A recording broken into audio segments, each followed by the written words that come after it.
All right, welcome everybody to Too Legit to Crit, a tabletop role-playing podcast made for GMs who make travel interesting. Explain. How do you make travel interesting? I have no fucking... Nah, I mean, you make it so it leads somewhere. So what Okay. I used to do is for me, it used to be atmospheric. Oh, So, for example, as they kind of went from one region to another, especially if they were approaching something, it'd be every day. It'd be a case of, okay, you are getting okay. close now. You notice around you things have changed. The animals you're seeing are mutated. The I like that.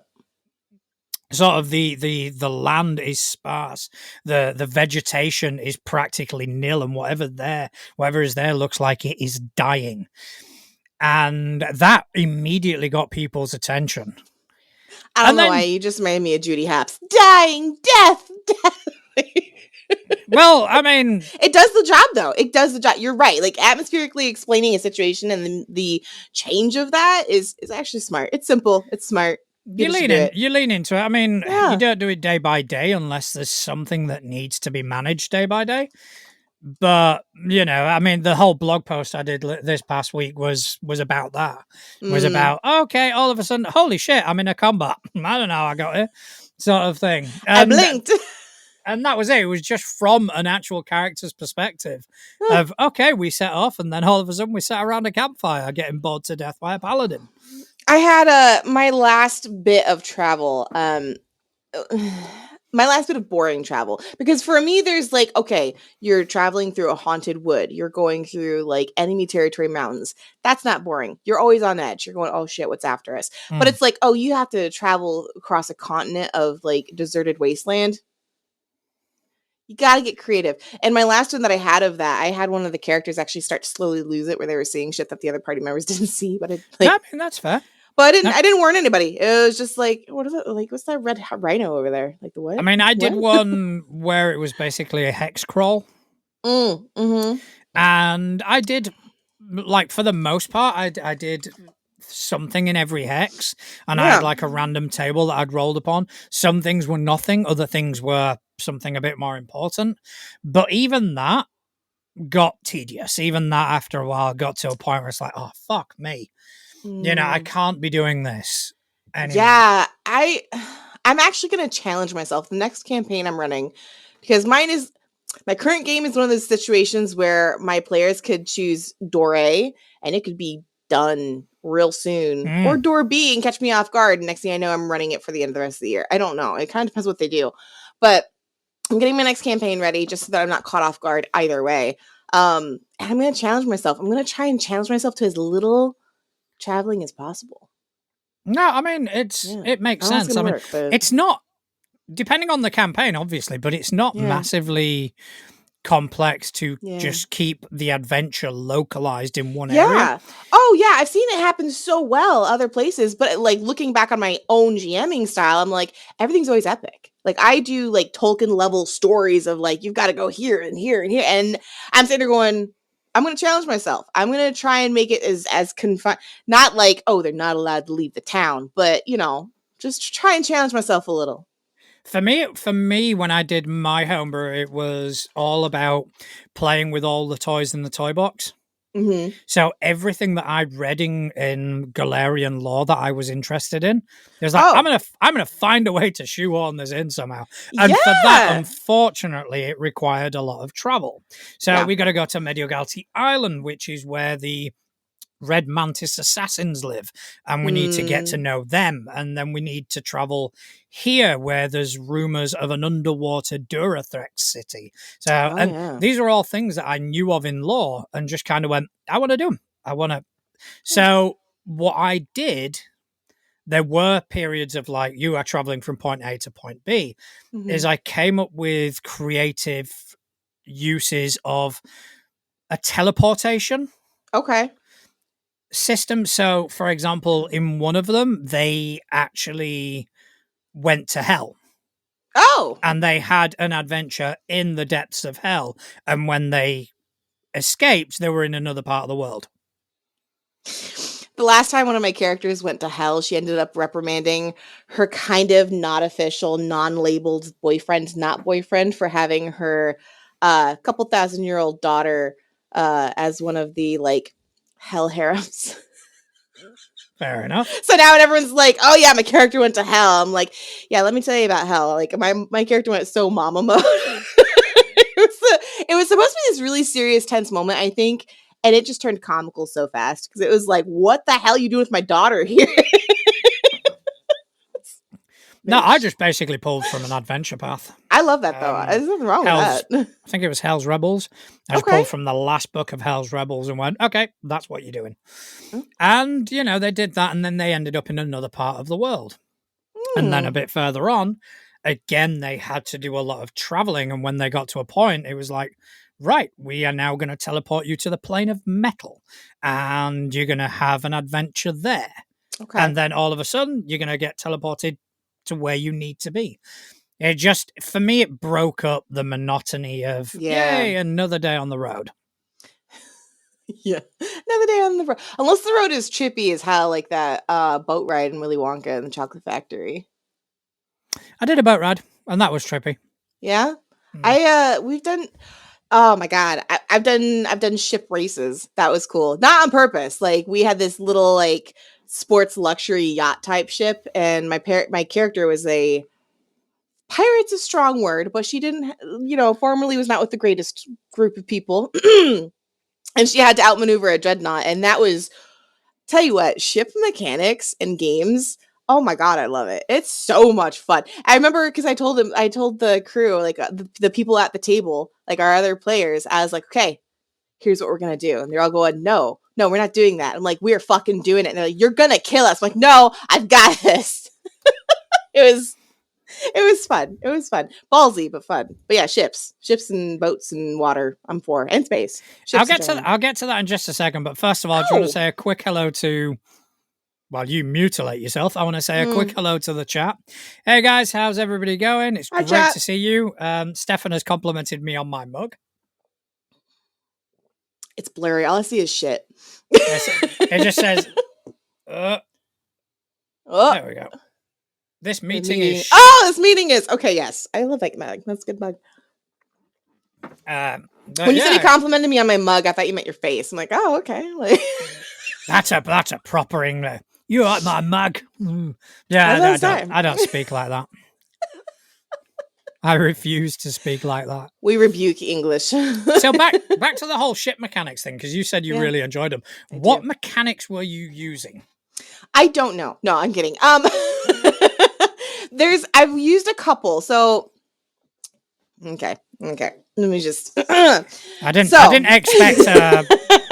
I didn't expect you needing to work like. Oh yeah, I gotta roll the sleeves up. Roll the sleeves up. Get me all like flustered. We're talking about ships now. It's a good question.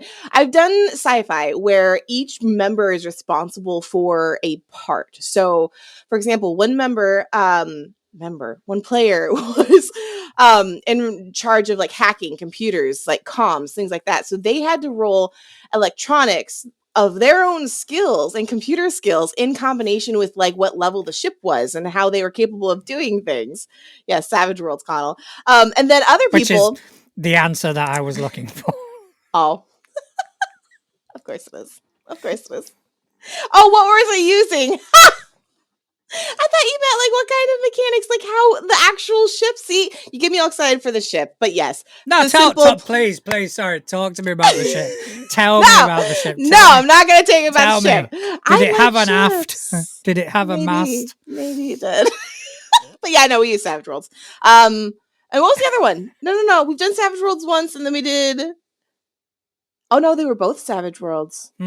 They were both sci-fi and fantasy. They were both Savage Worlds. They were wonderful. So yeah, Savage Worlds. It's really good. Yeah, I just invested in the sci-fi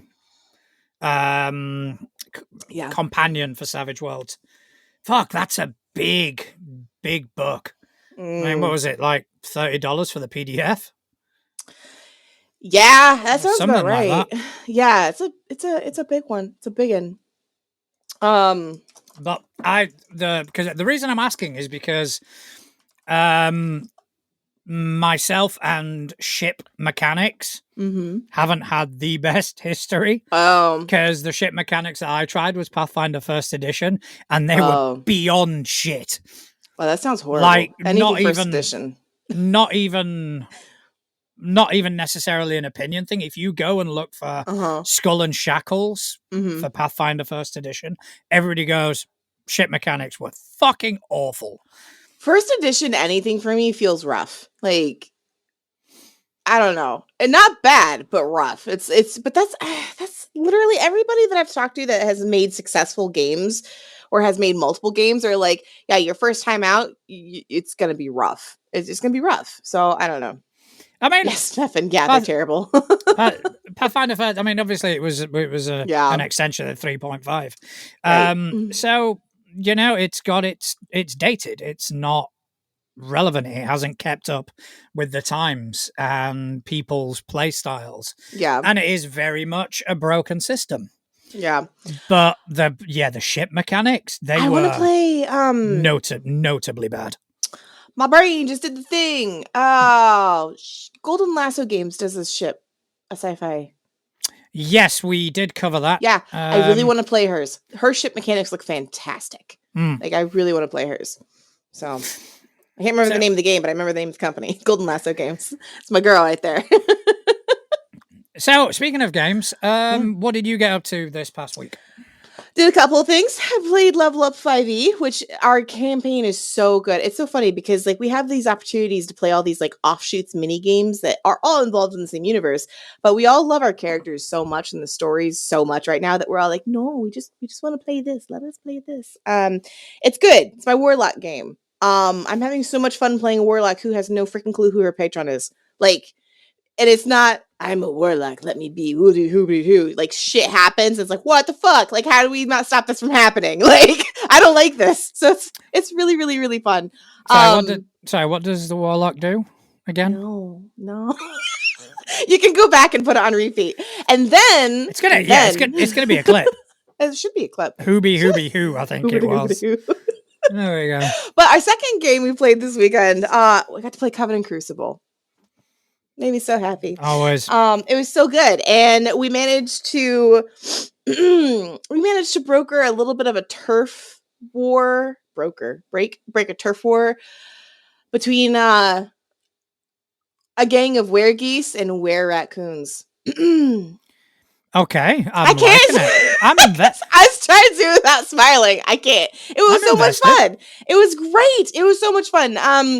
There was a turf war, and then we ended up like making a deal with them. My character may or may not have thrown another dumpster at somebody. It was a giant goose. Okay, it was getting away. She threw a dumpster. She's massive. She's huge. We love Cersei. It was good. It was very good. Covenant Crucible is one of those games where I kind of see people like play it in the like the official Discord. I don't see them play it, but I see their characters, right? And it's very like, I don't want to say prim and proper, but this is why I love the game, because you can take it and you can play it very like we are witches in Chicago and there's business going, like very John Wick, right? Very like, oh yeah, we're going to get down to business and take this seriously. And then there's my group, which is like, we're all freelancers. Only one of us belong to a house, right? And it's very much so like, we're here for the people. We love Chicago. Like, we're here to do what we do. And yeah, some of it's shady, don't get me wrong, especially since we've got Vinny, who I think you would get along with in character. Because from what I understand of your character and his character, like, super shady. But but it's funny because it's like, yeah, no, it's just fun. It's very I don't want to say reckless, but it's good. It's fun. I would watch a TV series about the story that's happening with our characters. So I'm a huge fan of games in which the characters feel like they're not taking the world seriously. Yeah, and that's because I think the contrast produces some outstanding sort of comedic beats. Yeah. Where you can go, okay, so this is a real sort of dark, dingy, shady world. Yes. But Mhm. adding in the sort of the comic relief of Mhm. certain players and certain characters, I think really balances well. And it also, in my opinion, like, it's just my opinion, I think that makes the intense and the emotional moments hit harder because it's like Yeah. this dark and cringy world, and you got these characters that are just like, hey, like, I'm 7 foot tall. Well, my character, not me, obviously. And she has a black bear as a familiar, like a baby black bear. And she's not naive, but she's not accustomed to the culture of Chicago, right? So like she doesn't see a problem with talking to a detective. And I was like, oh my God, stop talking to the detective. But like she accidentally threw a dumpster. Yeah. Oh no, she didn't accidentally throw it. She purposely threw a dumpster at a giant goose, right? But the dumpster got stuck in a wall, and then the epilogue of the game was very much so like, oh, by the way, like the cops were going to find this person, like her face was on the news, and but then suddenly it was just taken care of, and it was taken care of because somebody took care of it. And as much as Cersei, my character, is very much so like, hey, everybody's my friend. Oh yeah, no, I'm so sorry. She would have gone. It was this serious moment of like, oh shit, like, okay, so who am I in debt to now? And I'm like, oh, and that hit harder than if it had just been like serious the whole time. You know, it was good. It was really good. I Yeah. love that kind of pacing in a game. Yeah, I mean, I enjoy that because Mm-hmm. I think that very much reflects my personality anyway. Yeah. I'm the sort of person that I will make jokes Mm-hmm. in situations I feel uncomfortable because it is a defense mechanism for me. Mm-hmm. And I think being able to kind of portray that as a character, I think it's very true to myself, and I think it comes off quite natural for me to just be the person to always be cracking the jokes. But at Yep. the same time, when you switch that and go, no, this is now serious, Uh-huh. there is the like the shift is tangible. You can feel it. Yeah.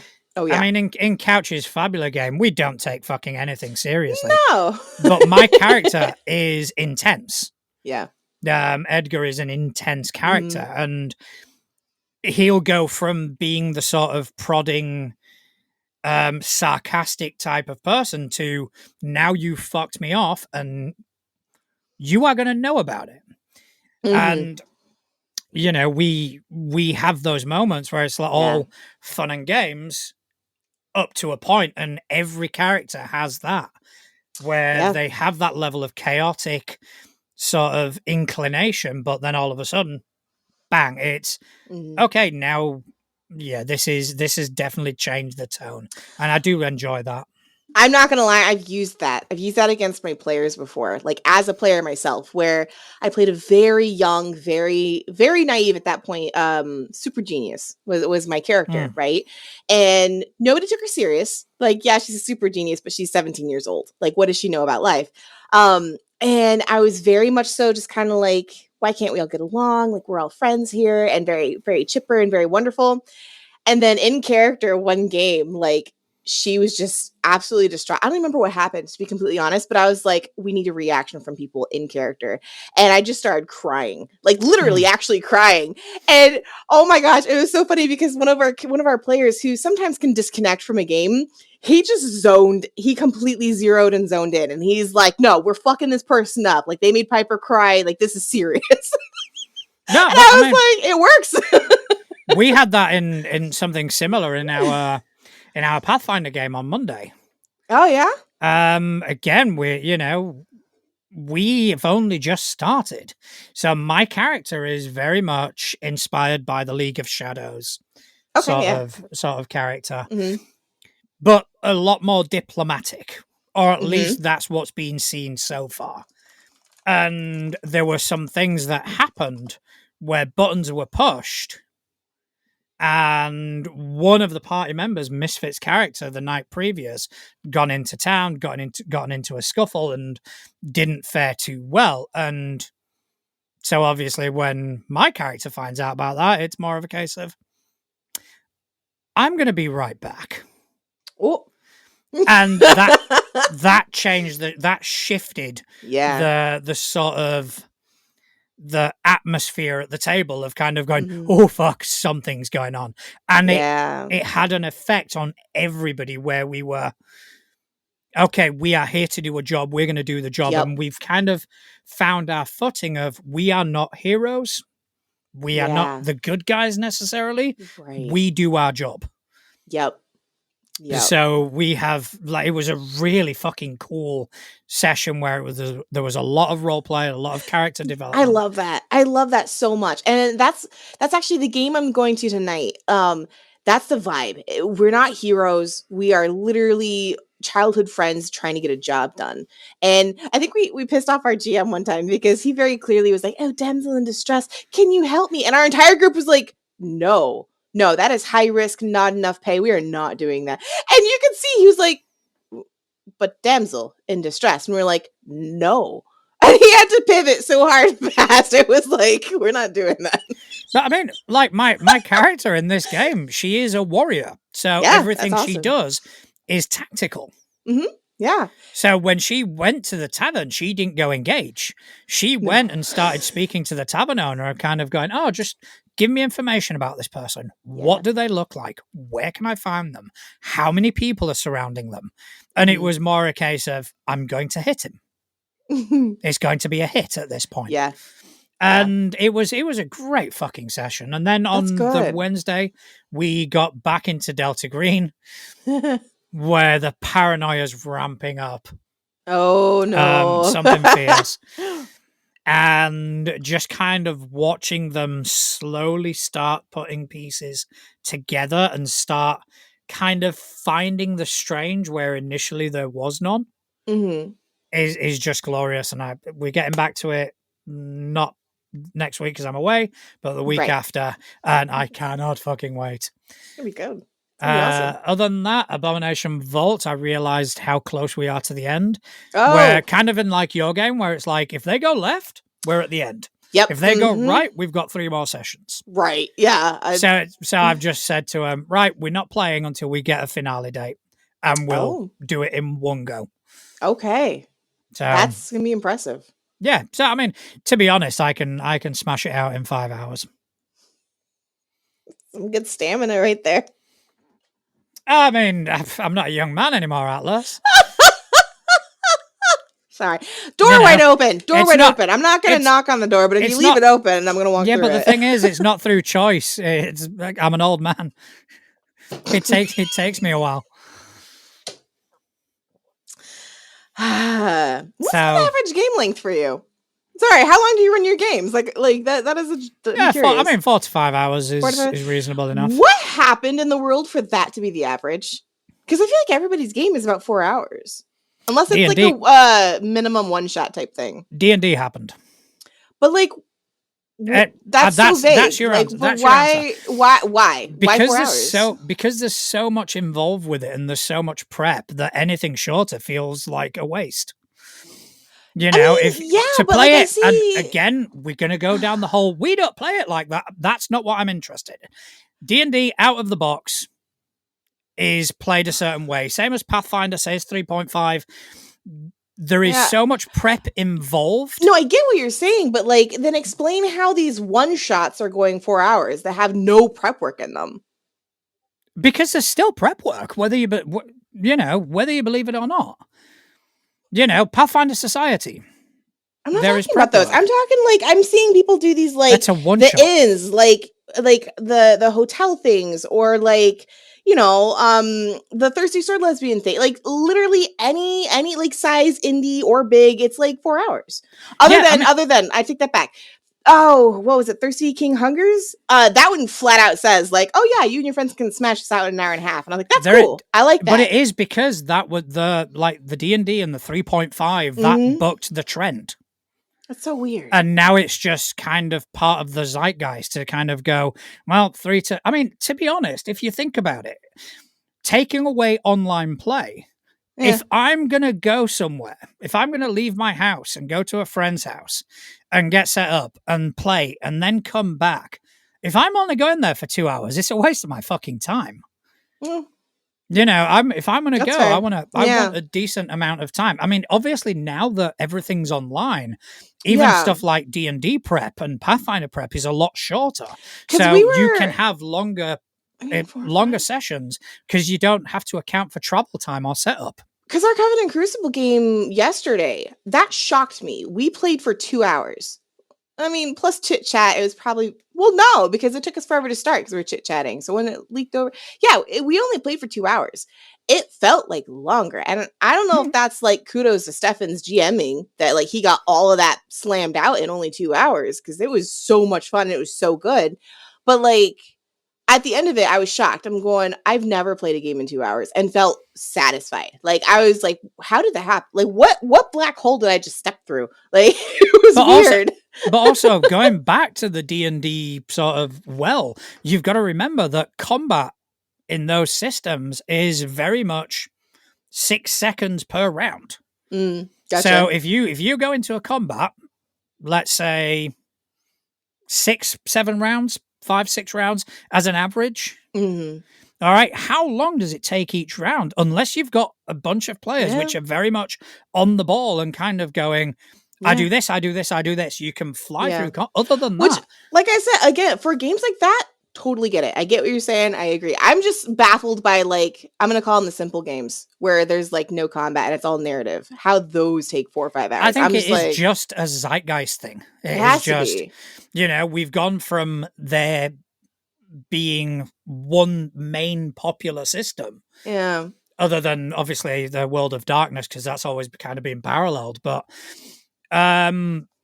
you've gone from the biggest presence in the space being played a certain way. So everything just kind of carries over and these habits kind of come with you. Even when I do Blades in the Dark, I can run Blades in the Dark in an hour.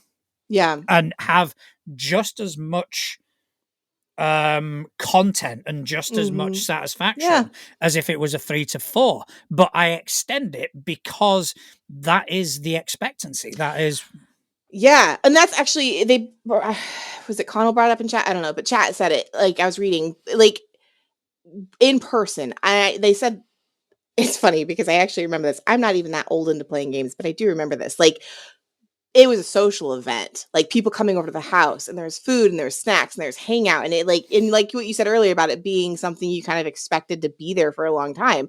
Like, I do miss that a little bit. I miss having a house full of people and like playing in person. I do have an in-person table, but it's half digital, half person. So like it is good, but I think I miss hosting it, to be honest, because I was that GM where like if I had game at my house, there was a whole ass meal, like buffet style, where you could just get up and get snacks if you wanted. It was nice. I liked it. I liked hosting game. But that being said, I do have a plan for the campaign I'm planning next.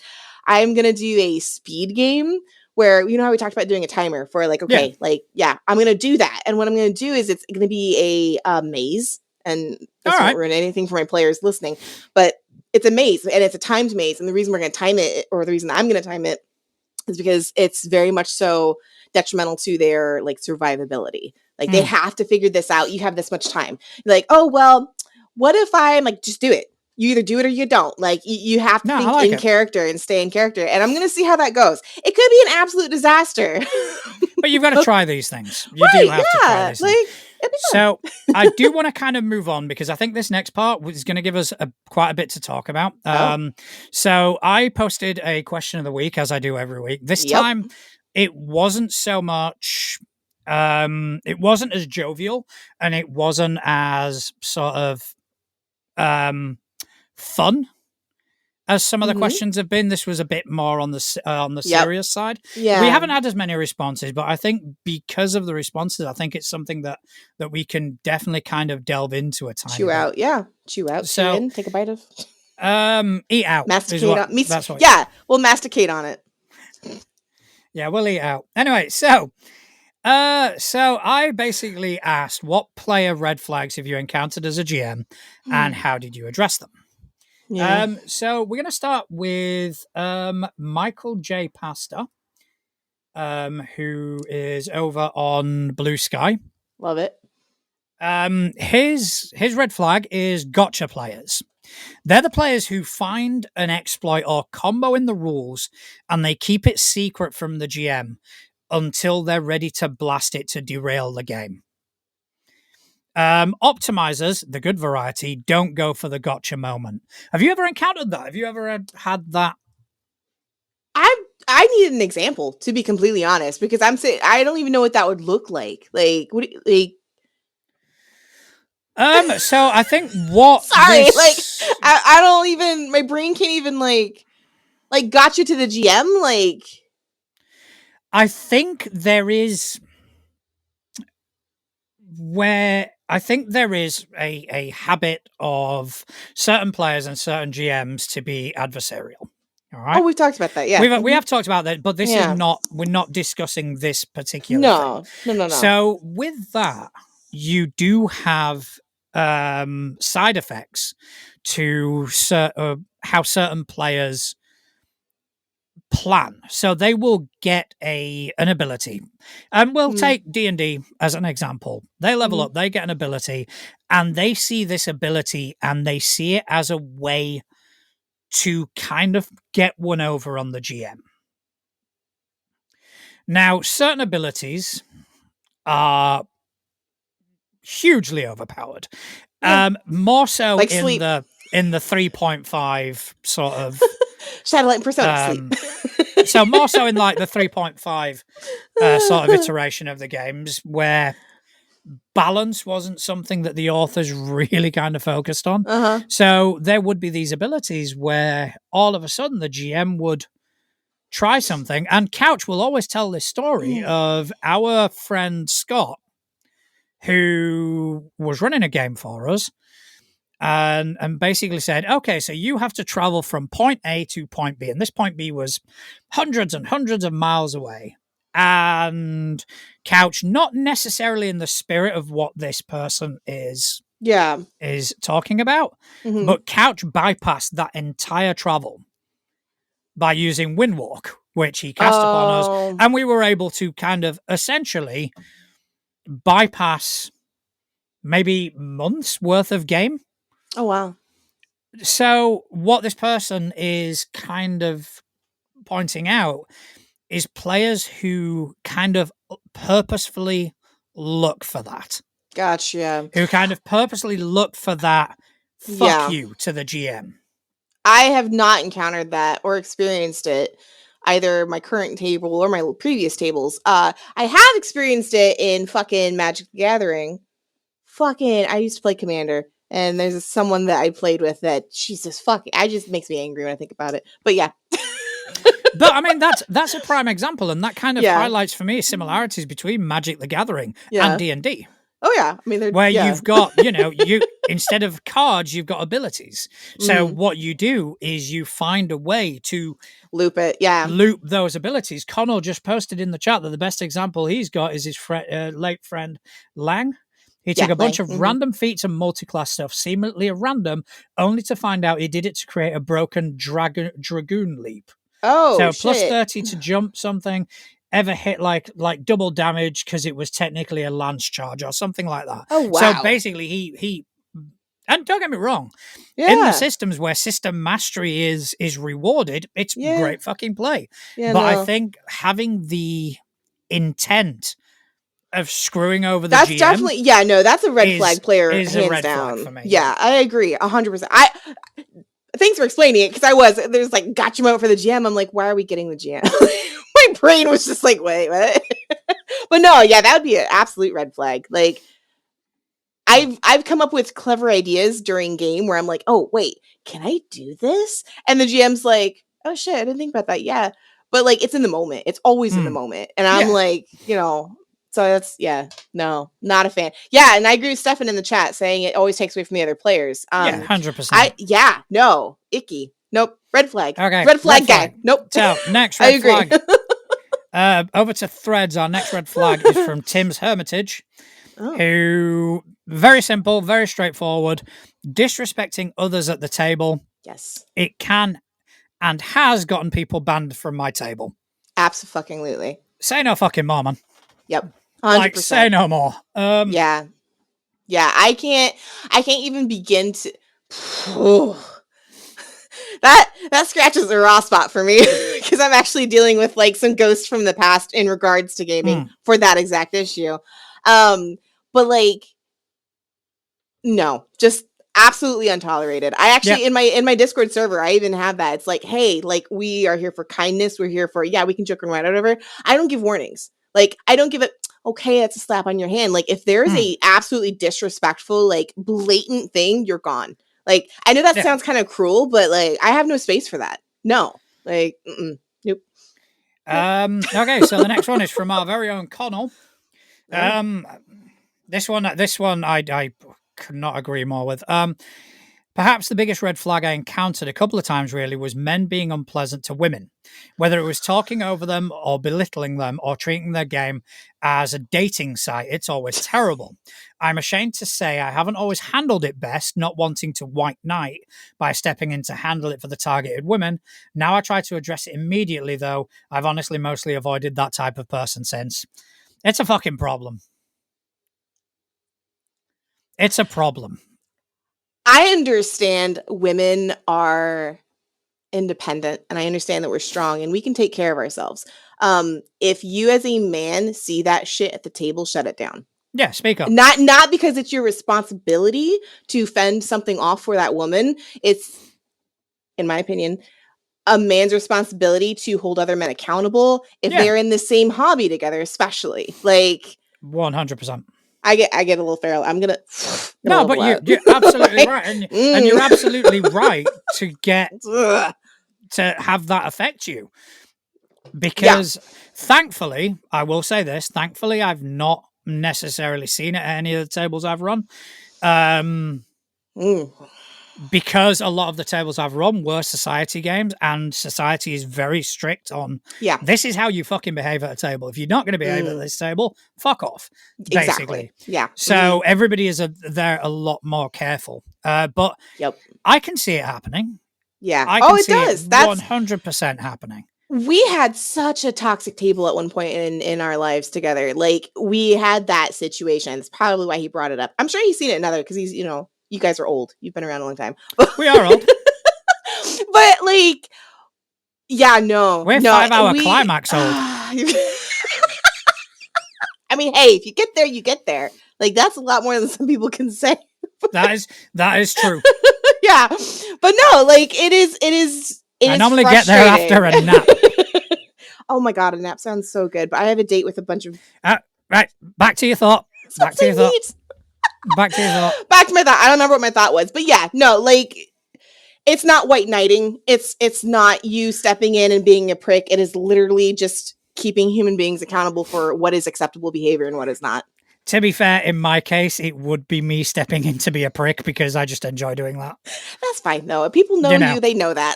That's it. It's like no, and no. 100%. If you make someone, I mean, I'm the sort of person that if you make someone at my table uncomfortable, I'm going to make you uncomfortable because I do it very well. Yeah, and the game is never worth it. The game is never worth it. For any woman listening to this, which I don't know how many of our viewers are female, like if something is upsetting you, it's uncomfortable or inappropriate, and you don't want to say anything or bring it up because, I don't want to be that person at the table. I don't want to bring it up because of the game's not worth it. Like you're not being that person, you're being a human. Like say something. Like it's worth being like that person being called out. Because then who knows what they're gonna go to another table and act that way. Like that's it. That people need to be called out about bad behavior. Yep. Christ, I've got kids. I tell them when they're not behaving. I will 100% do the same with a fucking adult. Mm-hmm. I don't give a shit how old you are. I don't give a shit how big you are. I'm going to fucking call you out. If you're going to act like a child, you get treated like a child. Exactly. 100%. Yeah, absolutely. So, all right. This is, I purposely left this one till last because this is the one that I kind of want to weigh in a bit more about. Because this fucking broke my heart when I read it. Oh no. I'm already worked up. So this is from Pop Shop Packs over on Threads. Okay. I DM'd a grand total of twice back in college. The second time, my roommate's boyfriend had stopped over for a short visit and excitedly asked if he could join us. Because it was a short one-shot, I allowed him to roll up a character and join the table. But he was way more experienced at the game than any of us and quickly steamrolled the other players and myself. As a baby DM, I got overwhelmed by this playstyle and ended the session early. I haven't played since. If it hadn't been a one-shot, I probably would have spoken to both him and my roommate together and asked that he take more of a backseat role to let the newbies actually play. But I'm open to advice on how I could have handled the situation. So, first of all, I am going to give advice on how to handle that situation. However, I want to preface that by first of all saying that in the position that you were in, you handled it perfectly. Yeah. I don't think there's the wrong way that they handled that. No, I think that was, yeah. 100%. You, I will get into it a bit more, but you were in a position where you felt intimidated. And as somebody who, in a system which rewards system mastery, it can feel very intimidating. And I think that the making the very fucking tough decision of going, that's it, we're done. And the only thing I would encourage you to do is pick up the fucking dice again. You know, 100% pick up those dice and don't let this one bad experience put you off what is for us a fucking amazing hobby. Yeah. But as for this type of behavior, we enter these games, and when we enter these games, we agree to a social contract, which has to be upheld by every person at the table. Some of those clauses in the social contract, they're very much spoken and very much acknowledged, such as veils and lines and, you know, all this crappy behavior that we make sure to kind of leave behind. But there are others that we don't initially see as being problematic until they are, but they should be fucking implied. If you are an expert, if you have system mastery, it is not your job to have the spotlight on you. It is your fucking job to get everyone around you and raise them up. Yep. That is literally your only responsibility at that point. If you consider yourself experienced master of any game, is to make the table enjoyable for everyone else. Like, you've been there, you've done that. Now, like, own up to it, I guess. You've got to be that person that people can look up to. You've got to be that person to kind of go, hey, let's do this. This is, you know, do you need a rule clarification? Do you need help? Do you need it? You've got to be there.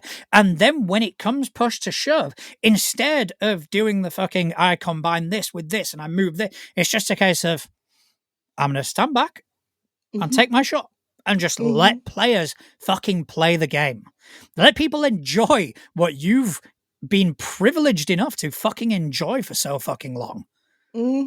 You know, and like, speaking of unspoken things, I've seen a huge trend of GM less games, or where the GM is less of a, like, there's not a lot of strategy because it's more narrative. It's just kind of like a feel good game, right?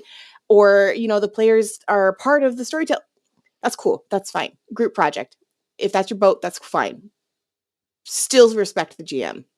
Yeah. I don't fucking care. Like, the GM is the one who put everything together, orchestrated it usually, is putting themselves on the line, trying to do something for a group of friends or strangers. Like, they're the ones that stepped up. Like, if you wanted to have that position and that say so, or like have authority over that role, then maybe you should have volunteered to do the role. There's a concept. Like, just respect the GM. I don't care how big or how small that role is. Respect them. Like you said, if you're sitting there and you see them flustered and like, oh, I'm trying to look up a rule, give them a hot second. And then be like, do you mean this one? Like, do you need help? Like you just said, don't just railroad them. That pisses me off. It's not really your bad. fucking job. I've played a lot of Pathfinder. There are not many people who could really school me on the rules of that game. Yeah. To my own detriment, because I fucking hate it. But There are not many people who can so I have been in games with GMs and they have got a rule completely wrong. And do you know what I've done? I have shut the fuck up. Yeah. If it's unless they actually turn to me and just kind of go, am I doing that right? Right. Like my opinion is null and fucking void. I don't give a shit what the rulebook says. At that precise moment in time, the person who is right is the fucking GM. Yep.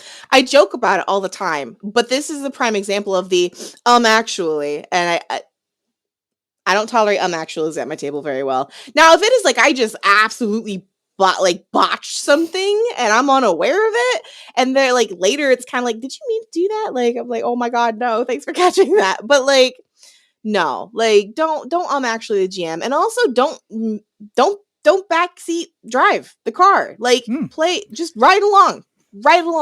It's about the group, it's about the story, it's about the party. It's not all about you.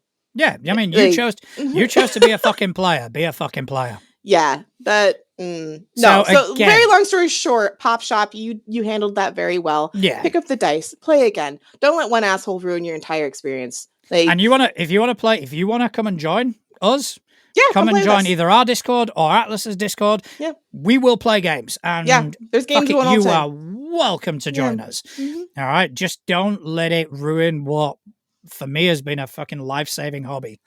Yep. You know. Yep.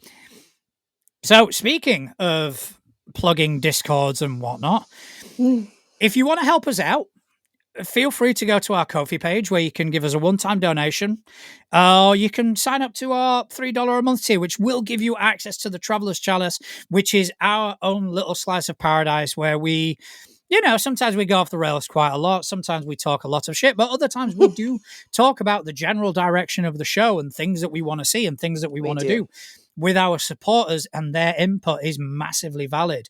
Also, we have a merch store, which all of this information you can find on toolegit2crit.com. So check out our merch store where you can find our branded merch. You can find our Moves Like Atlas merch. You can also find our Waffle On merch. I forgot one. I know. We will be adding. I've changed the order of operation, and it's fucking throwing me. Good. But yeah, come help us out. Like, subscribe, tell your friends about us. Get more people involved, because this is how we fucking grow. And we enjoy doing this. We want to be here for a long time.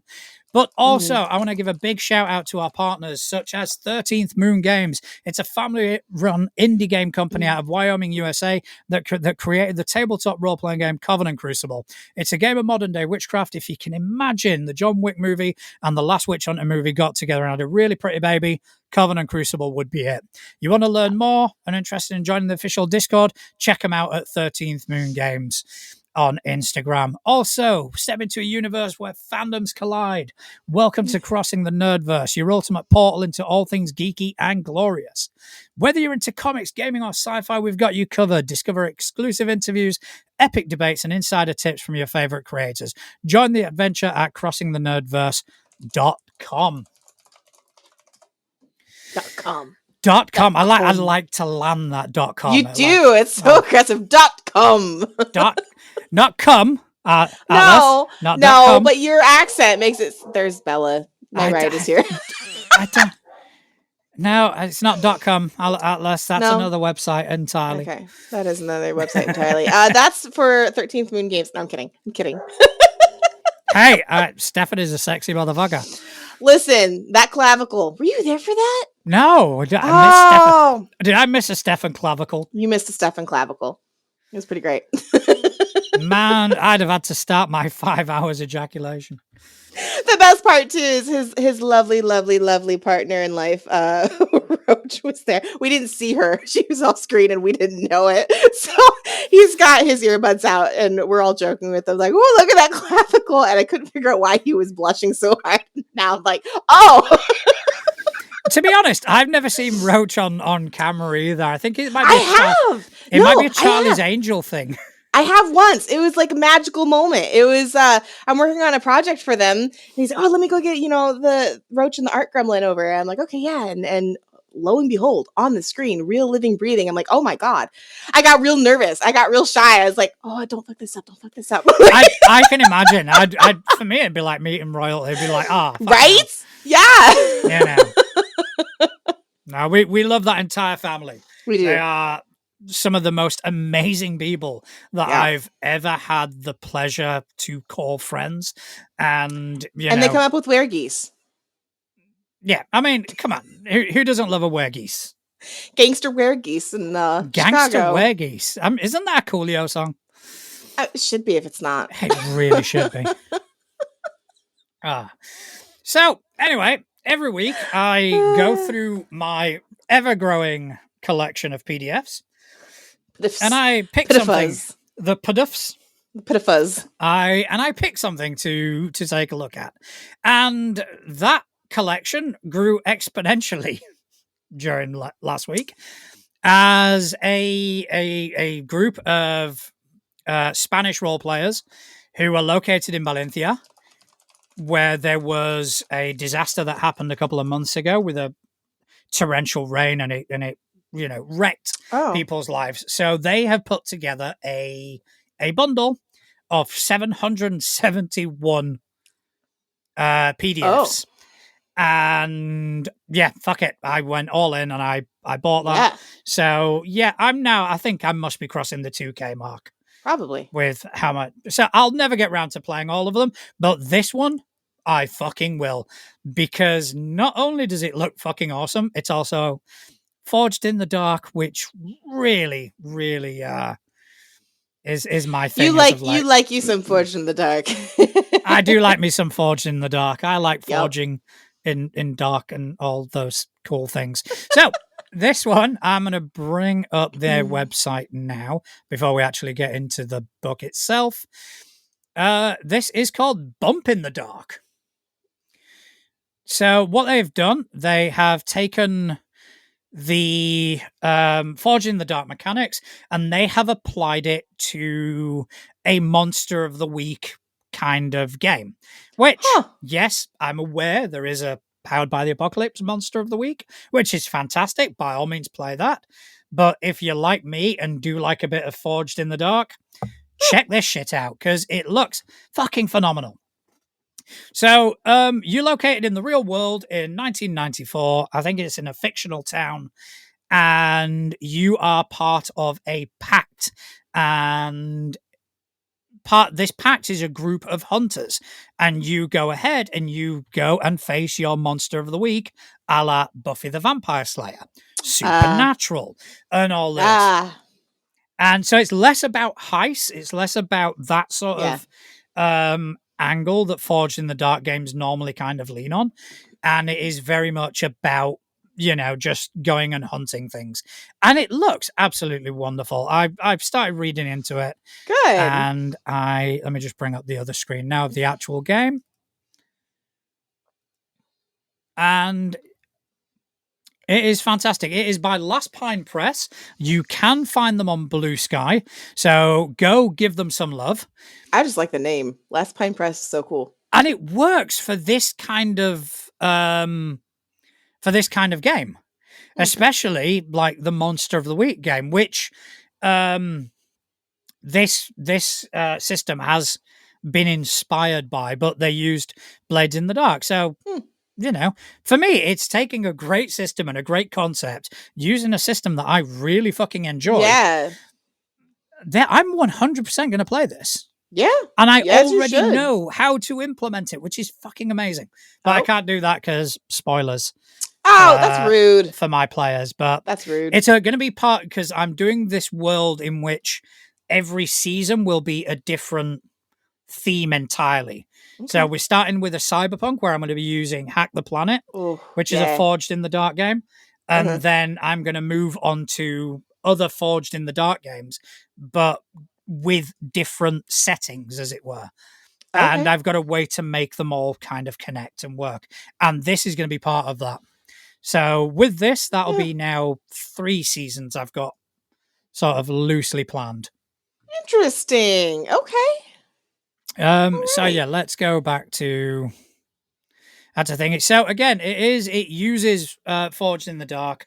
It doesn't lean so heavily on the crew mechanics, but it is still present because that is your pact and that is your group of hunters. And the more that improves, the more you improve as a hunter yourself. It checks out. So it is a decent size. It's 168 pages, and in that they have managed to fit in most of the more important rules for Blades in the Dark, which I think is fantastic. Yeah. So you don't necessarily need. Sorry, that critter that you just rolled away from. I was like, oh my gosh. This is my favorite image so far. That's good. That's pretty brand. That's spot on. I like that. That is so fucking fun. That should be a tattoo on somebody. I mean, that would be amazing. Right? Just having that as a tattoo. Just someone battering the shit out of a cryptid. Yep. So yeah, everything in here, if you're into the Forged in the Dark games, it is all here. You've got your position and effect, you've got your action rolls, you've got your version of the Devil's Bargain, which that I can't remember what they quite called it, but it was quite an interesting thing. All right. So the thing is, I look at these books and I go through them, I kind of go, I like that, and I don't make any fucking notes. Oh. Yeah, because deal with the darkness. Oh, that sounds good. I mean, so yeah. Yeah. And everything is there. The stress mechanic is there, but they call it hope instead of stress. Oh, okay. So when you run out of hope, you're fucked, basically. Mm-hmm. It is fantastic, and I cannot wait to bring this to the table because that's going to be good. Yeah. I do want to run a sort of like a supernatural inspired sort of campaign, and it will all be within this same world. That's fantastic. I love that. So yeah, do check it out. Last Pine Press. You can find them. Love that name. I can't get over that. Yeah, I know. It is a really cool name. And I did have my Trello up, which gives me some information.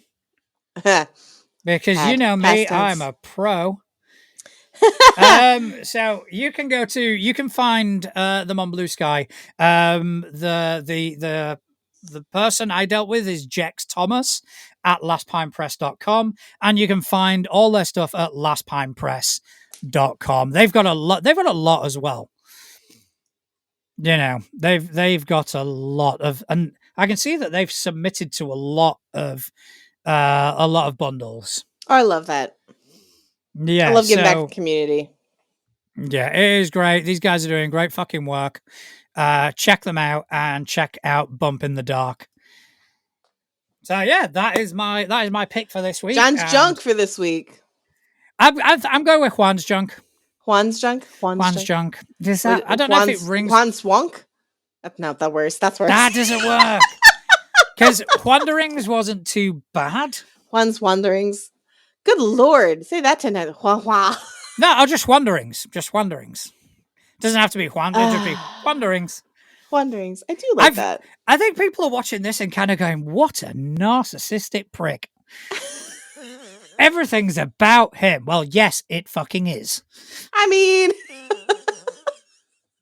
I'm dying. Oh my God. It is about Wanderings. I like Wanderings. That's a Wanderings. good one. Yeah, Wanderings. But I mean, Juan's junk is also funny. I always lean to funny though. I always go for funny. Yeah, Juan's junk. Yeah. But that has been Juan's junk for this week, or Wanderings for this week. But I tell you what, I'm gonna let you decide what we're gonna call it. And by you, I don't mean you, Atlas. I mean by people. I was gonna say, I was like, no, I don't want to name that. I don't want to name your junk. I mean, people get in touch. Tell me whether it's Juan's junk or Wanderings or something else. Or something. Yeah, if you can come up with something even better, please do. Come up with just, hit us up on Threads and let me know. Because Rob says Juan's junk. And just him putting I love Juan's junk in the chat is... Oh my God. It's like the New York shirts, the I Heart NY. Like... No, don't you dare. I saw it. I heart JJ. Ah, that's probably not. See, Stefan's just put it in the chat, but I mean that could mean many things, though. It could. But yeah, Juan's Junk. I'm liking Juan's Junk, and so far we've got, it seems to be quite unanimous. The stamp of approval. Oh no! Yeah, we do have the stamp of Not approval. enough You are caffeine. yawning, so I that know. tells I me need more that caffeine. tells me it is pretty much time to call it an evening. Because I got packing to do because I'm fucking off. You're going on vacation, I'm going to go eat at a all-you-can-eat meat restaurant. Well, you go mad and you enjoy that. I'm going to be traveling 4 or 5 hours tomorrow. Hell yeah. Travel safe. We are going to a forest cabin and it's going to be a fucking amazing. Oh my God, that sounds good. Enjoy. Travel safe. Needless to say that there is no show next week. However, I have already done, edited, uploaded, and scheduled another trip down memory lane. Awesome. So do check it out next week. Hopefully it'll tide you over until we are back in 2 weeks' time. I just want to say a big shout out to everyone who came and joined us in the chat. We love you guys. We love you being here. We love we hope to be as entertaining as humanly possible for you guys. We hope to be as entertaining as John thinks he is. John knows he is. Thank you very fucking much. I know I'm a source of entertainment. I mean, yeah. My Dorset, North Yorkshire tones. Anyway, Atlas, thanks ever much for joining me this evening. If you want to tell people whereabouts they can find you. I am Atlas Ursa, Atlas like the Titan, Ursa like the bear, at TikTok, Instagram, Threads, and my Discord server, which is pretty much, I think, in every link there. Which, if you just want to come shoot the shit, hang out, and play the occasional game, come find us.